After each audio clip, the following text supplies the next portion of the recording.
हाय, good morning. कसे आहेत सगळे? मस्त मजेत. आमचे वस्तीवरचे शिवाजी महाराजांची जयंती साजरा केलेला व्हिडिओ बघा सगळ्यांनी. आवडला तर शेअर, लाईक, सबस्क्राईब करा. चला बघा पुढचा व्हिडिओ बघा, कंटिन्यू करा. आवडला तर लाईक, शेअर, सबस्क्राईब करा.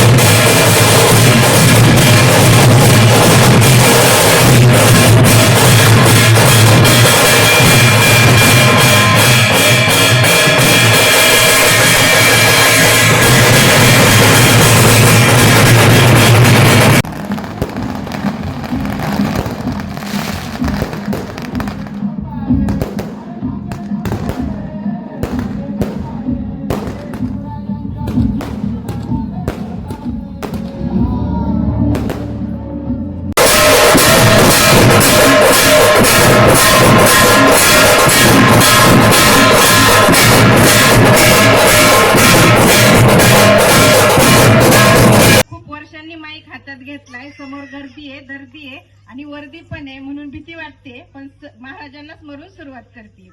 नमो मातृभूमी जिथे जन्मले मी, नमो आर्यभूमी जेथे वाढले मी, नमो कर्मभूमी जे जयाचे कामी, पडो देह माझा नमामी नमामी.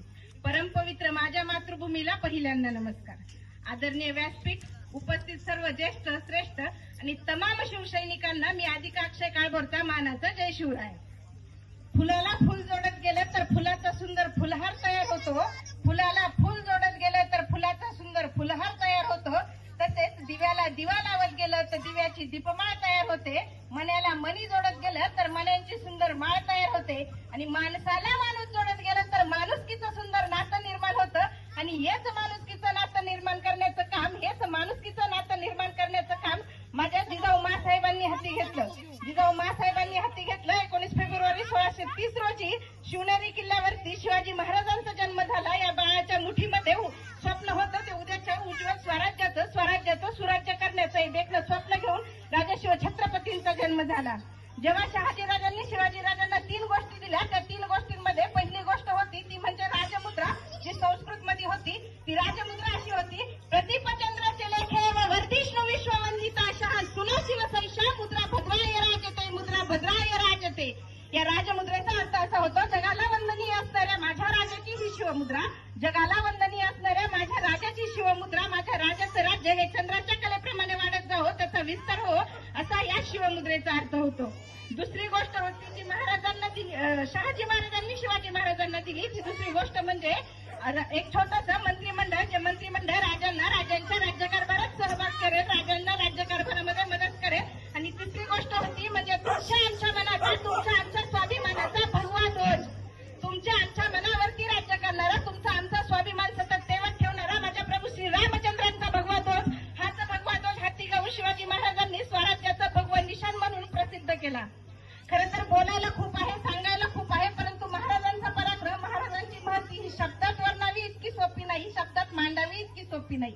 महाराजांनी तोरणा किल्ला जिंकला आणि स्वराज्याचं तोरण बांधलं, स्वराज्याचं सुराज्य करण्याचं देखणं स्वप्न हाती घेतलं. फक्त स्वराज्याचं तोरण बांधलं, ते मावळ्यांच्या मावळ्यांच्या निष्ठेवरती, मावळ्यांच्या श्रमावरती, मावळ्यांच्या कष्टावरती, राजांच्या विश्वासावरती स्वराज्याचं देखणं स्वराज्य उभं राहिलं.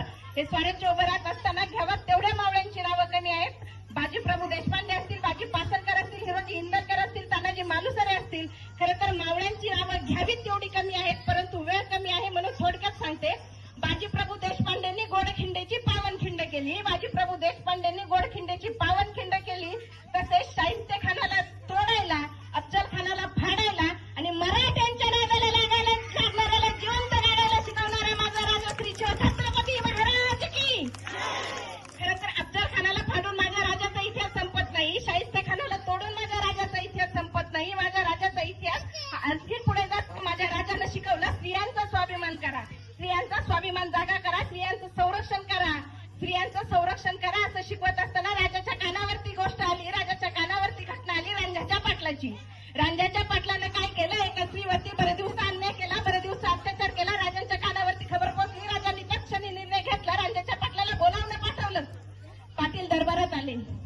समोर येऊन उभे राहिले. राजे म्हणाले, पाटील तुम्ही गुन्हा केलाय, तुम्हाला हा गुन्हा मान्य आहे का? रांजाच्या पाटलानं मोठ्या गुरमीत सांगितलं, होय राजा, मी गुन्हा केलाय, मला मान्य आहे, परंतु ही जनता आमची गुलाम आहे. आम्ही इथले मालक आहोत, ही जनता आमची गुलाम आहे. मग ती स्त्री असो किंवा पुरुष असो, आम्ही त्यांचे मालक आहोत, ती आमची गुलाम आहे. आम्ही त्यांच्यावरती अन्याय अत्याचार करू शकतो, आम्हाला जात विचारणारा कुणी नाही. राजांनी विचार केला आणि राजांनी शिक्षा सुनावली.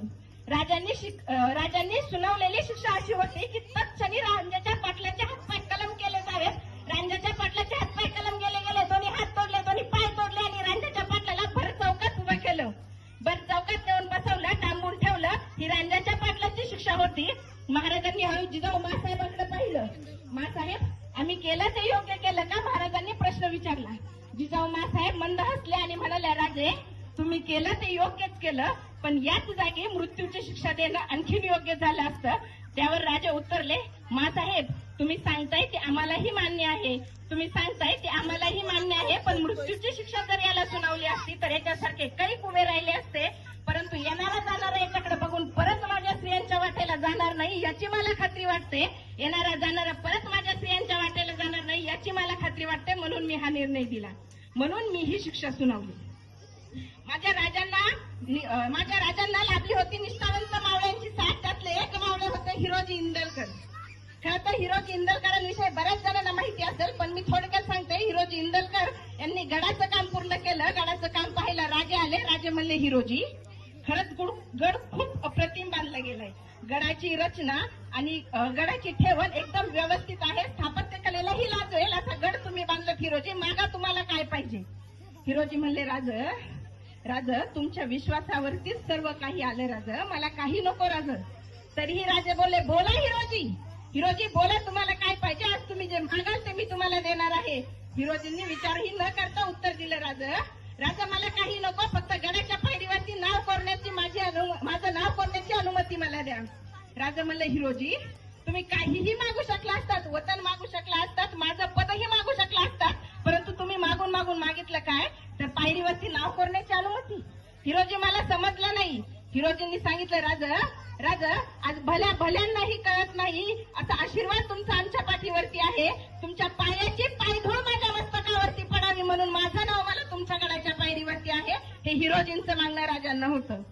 राजांनी शिकवलं स्त्रियांचा सन्मान करा. राजांनी सांगितलं स्त्रियांचा सन्मान करा आणि रांजाच्या पाटलाचे हातपाय कलम करून राजांनी उत्तम उदाहरण घालून दिलं. एवढ्यावरतीच राजे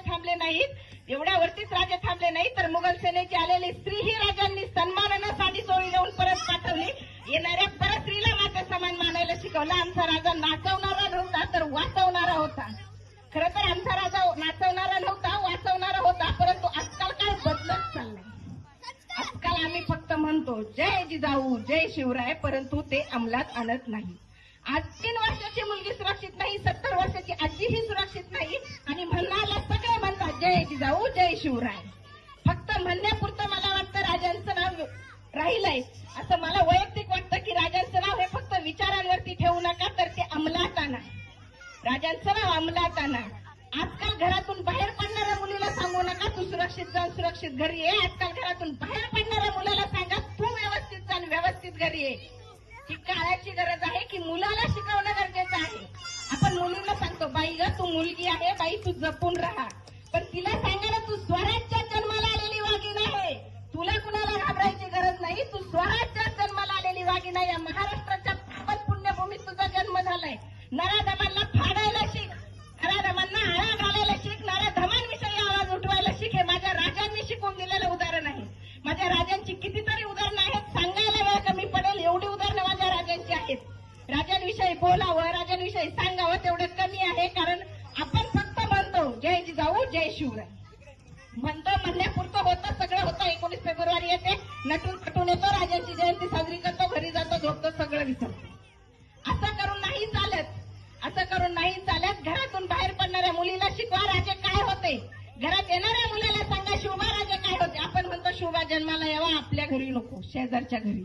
कशासाठी? शेजारच्या घरी का? तुम्ही जिजाऊ व्हा तर उद्याचा शिवबा घडेल. तुम्ही जिजाऊ व्हा तर उद्याचा शिवबा घडेल. आपणच जिजाऊ व्हायला तयार नाही तर शिवबा घडणार कसा? आजकाल बऱ्याच ठिकाणी असं म्हणतात की आम्हाला मुलगी नको, मुलगा पाहिजे. यायला पाहिजे, पण जर जिजाऊ जन्माला आली नाही तर शिवबा येणार कुठून? जर जिजाऊ जन्माला